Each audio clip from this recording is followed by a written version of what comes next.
Let's take a look at cow 279. This cow had an incredibly sore, infected sole ulcer when we saw her just a few weeks ago, and today we're going to go right over the whole first trim and we're going to see how she's doing now. Just look at the pain she was in. So this cow was actually first seen by the dairyman who works at this farm, and he's genuinely done a really good job. He's attached a block which has taken the weight off the painful foot, and he's trimmed away a lot of the loose horn. But she's been like this for the last 3 weeks and she's not getting any better. So on her regular visit to this farm, the dairyman Jack pulled her out for us to have a look at. And boy am I glad that he did, but probably not as glad as the cow was.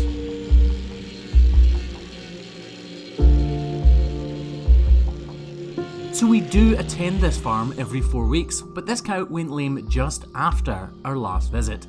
So Jack got her in the crush and tended to her himself.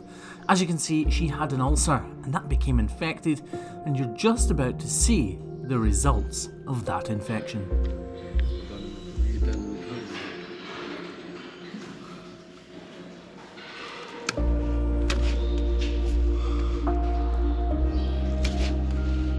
Because Jack attached this block to her foot, it raised the sore one off the ground, giving her pain relief, but it also causes the hoof capsule to dry out, meaning I need to alternate between the knife and the grinder because the hoof horn is so hard.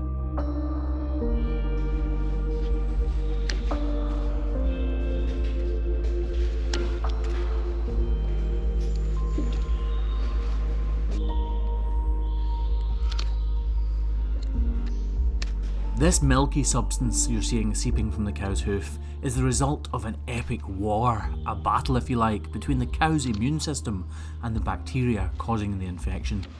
The collateral damage is the white blood platelets that join forces to try to eliminate the bacteria. Pus splashing everywhere.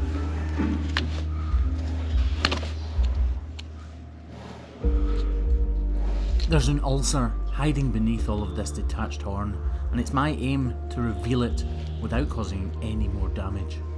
It smells a bit like stuffing. You smell it?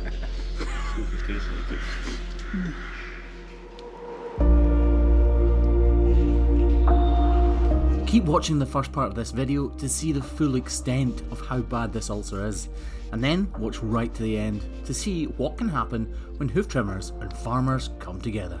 On feet like this, I use my fingers to pry away the detached hoof horn and then snip it off with the blade of the knife. That helps me not to cut anything that I don't want to.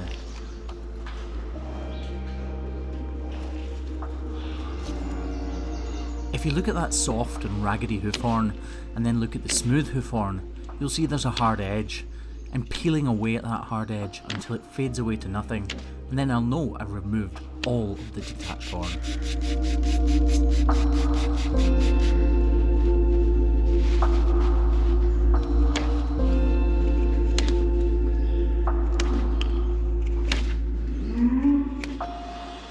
Cast your eyes towards the ulcer site itself now.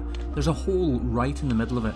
That's called a fistula, and it's where the infection or the pus has been released from inside her foot. It's a good sign because it means that most of the infection has probably drained away. Now all that remains is to douse her foot with iodine so that it can dry out those external layers and allow her hoof to heal underneath. That was around 7 weeks ago, and just look at the pain the poor girl was in. But now we're back to see how she is. They don't like it, they don't wash it. So she genuinely is walking like perfect now, kind of thing? Far better. On first sight of this foot, I assume there is still a problem lurking underneath that hole. But Jack has just assured me that she's walking extremely well, so I am hopeful that once we remove all of this loose and detached horn, we'll be able to see the fruits of our labour, and hopefully she'll have healed.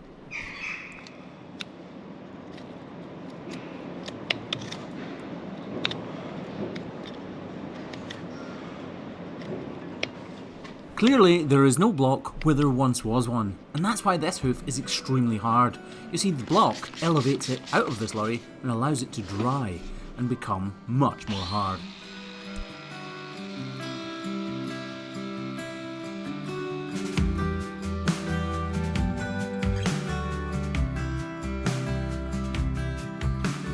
Just one false move and all of our hard work could be undone. This cow can move within the crush. All crushes allow cow's feet to move slightly, and if she flinches just that bit too much and I'm not quick enough, we could have a problem on our hands.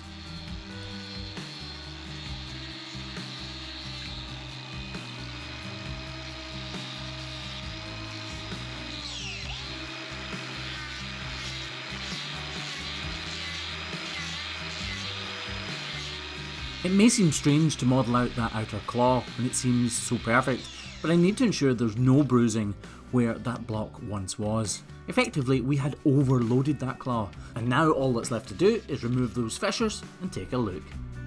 That is beautiful. So this is how she was at the end of her first trim on the left hand side. That is a huge sole ulcer, and it was deeply infected.